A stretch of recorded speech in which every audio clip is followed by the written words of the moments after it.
Você se lembra da pandemia de Covid-19? Foi um período sombrio e assustador para todos nós.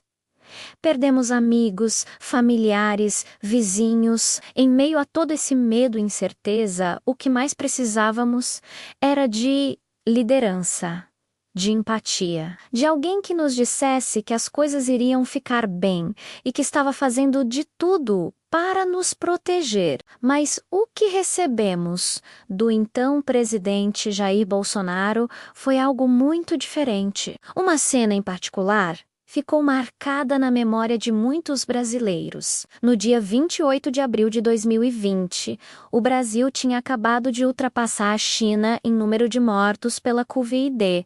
Eram mais de 5.000 vidas perdidas. Um jornalista, fazendo seu trabalho, perguntou a Bolsonaro o que ele, como presidente, faria a respeito. A resposta dele foi um soco no estômago de cada pessoa que estava de luto, de cada profissional de saúde que estava na linha de frente, de cada cidadão preocupado.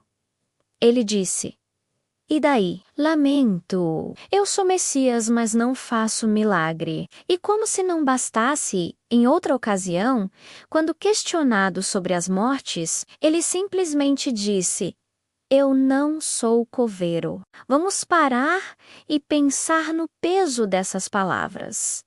E daí? Isso não foi apenas uma resposta grosseira, foi um ato de completo descaso com a vida humana. Foi dizer para milhões de brasileiros que a dor deles, a perda deles, não importava. Foi virar as costas para a maior crise sanitária da nossa geração. Um líder de verdade, em um momento como aquele, teria mostrado compaixão, teria apresentado um plano, mobilizado recursos, unido o país.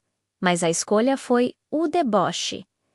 E a frase "eu não sou coveiro", que insulto profundo a uma profissão tão digna e essencial, especialmente naquele momento. Os coveiros, em sua grande maioria, são pessoas trabalhadoras, que lidam diariamente com a dor da perda e merecem todo o nosso respeito. Eles estavam lá, na linha de frente, garantindo um enterro digno para as vítimas, enquanto o presidente fazia piada com a situação.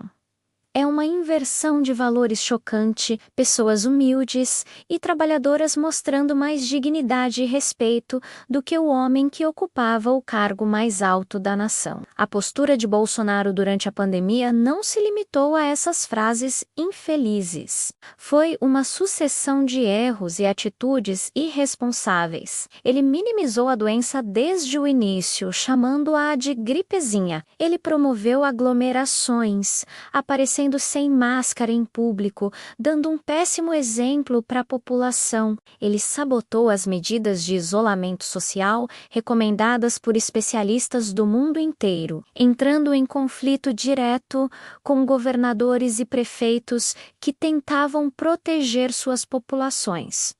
E a questão das vacinas? É talvez um dos capítulos mais tristes dessa história. Enquanto o mundo corria para desenvolver e adquirir vacinas, o governo Bolsonaro atrasou negociações, ignorou ofertas e espalhou desinformação. Lembram-se dele dizendo que a vacina poderia transformar as pessoas em jacaré? Parece piada, mas foi real. Ele questionou a eficácia da Coronavac, uma das primeiras vacinas disponíveis para nós, puramente por uma briga política com o governador de São Paulo. Quantas vidas poderiam ter sido salvas se as vacinas tivessem chegado mais cedo? Estudos sérios apontam para centenas de milhares. São pais, mães, filhos, avós que hoje poderiam estar entre nós. Essa negação da ciência e a politização da saúde tiveram consequências catastróficas. O Brasil,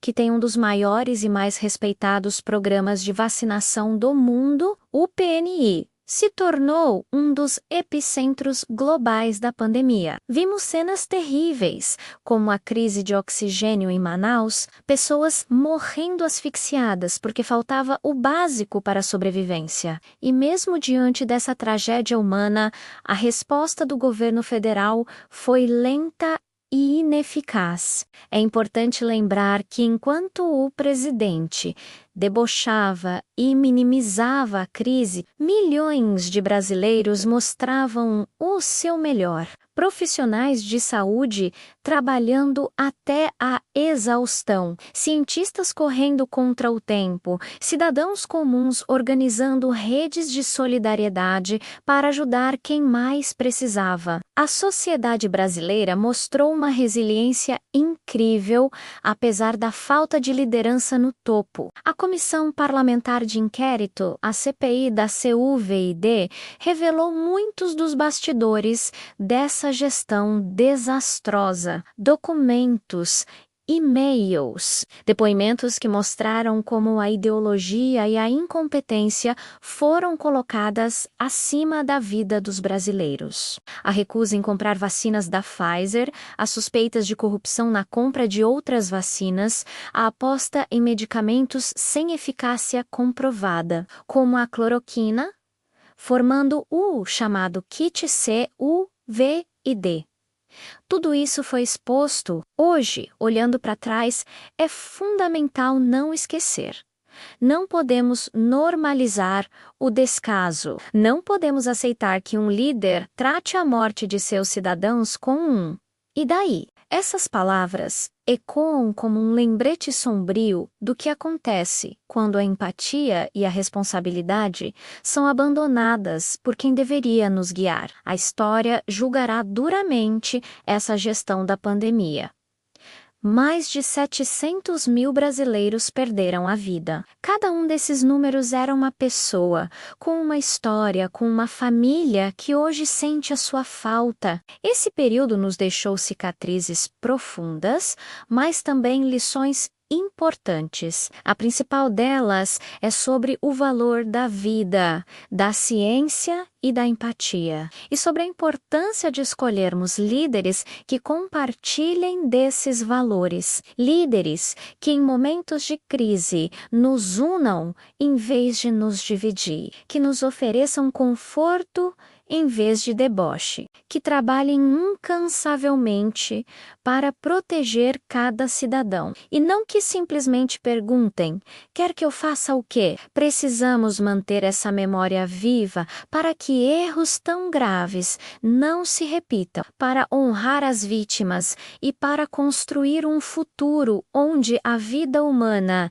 seja sempre a prioridade máxima. A pandemia foi um teste para a nossa sociedade e para nossas lideranças. E, infelizmente, no mais alto escalão do poder, a resposta foi uma reprovação histórica. Obrigado por assistir e por refletir comigo sobre esse momento tão marcante da nossa história. Se você concorda que não podemos esquecer o que aconteceu, deixe seu like, compartilhe este vídeo e se inscreva no canal para mais análises. Até a próxima!